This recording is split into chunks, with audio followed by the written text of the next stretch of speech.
Si tu es gérant et que tu te déclares 0 francs, tu te mens à toi-même. Ce n'est pas aux impôts.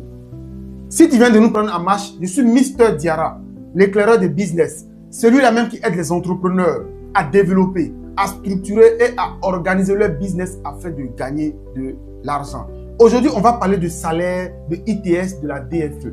Lorsqu'on veut créer son entreprise, après avoir obtenu les premiers documents, le registre de commerce, le procès verbal, le contrat de bail, tout ce qui va avec ça, on veut obtenir maintenant un autre document qui est très important, qui va nous permettre d'avoir des marchés qui n'est rien d'autre que la DFE. Mais c'est quoi la DFE? C'est la déclaration fiscale d'existence, c'est-à-dire c'est le document là qui va permettre de dire aux autorités, pour dire à l'État que j'exerce en toute légalité, en toute quiétude. Et ce document, lorsqu'on ouvre à l'intérieur, à la page 3, il faut bien remarquer, il y a une case qui est cochée qu'on appelle ici l'ITS. C'est ce que nous allons voir aujourd'hui. Quand on crée son entreprise, je parle à moi en premier. On a pour habitude de ne pas se déclarer de salaire. Donc s'il n'y a pas de déclaration de salaire, il n'y a pas d'ITS, alors il n'y a pas de cohérence. Et le juge de contrôle va payer ça cher. Parce que quand ils viennent pour les contrôles, ils ne vont pas demander tu as fait combien de chiffre d'affaires, tu as fait combien, tu as eu combien, ou bien pourquoi tu n'as pas eu d'argent. Ils vont te poser la question, mais comment est-ce que tu fais pour survivre s'il n'y a pas l'argent? Normalement, tu devais fermer l'entreprise. Comment est-ce que tu vas répondre? Raison pour laquelle je vais te détailler ici des éléments factuels qui vont te permettre de pouvoir t'en sortir lorsque tu seras en phase 2 lors d'un contrôle.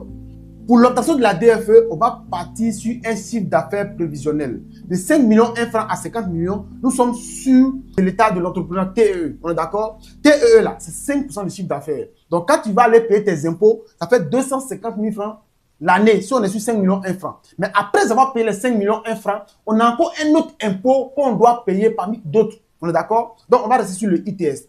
Dans la case qui est cochée là, on va voir ITS. Mais comment est-ce qu'on calcule l'ITS?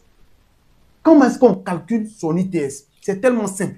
Quand tu crées ton entreprise, que tu es gérant, tu ne sais pas peut-être comment ça va se passer. Il faut te déclarer au minimum un salaire 75 000.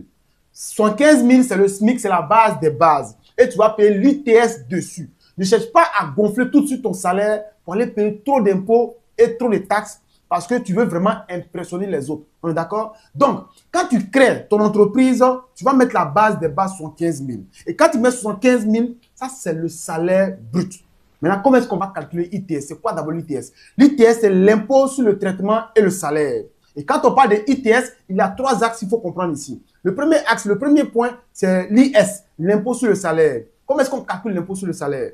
L'impôt sur le salaire, on va prendre environ 1,2% sur la base taxable de 80%. Donc, d'accord? Ça veut dire quoi? Ça veut dire l'État estime que les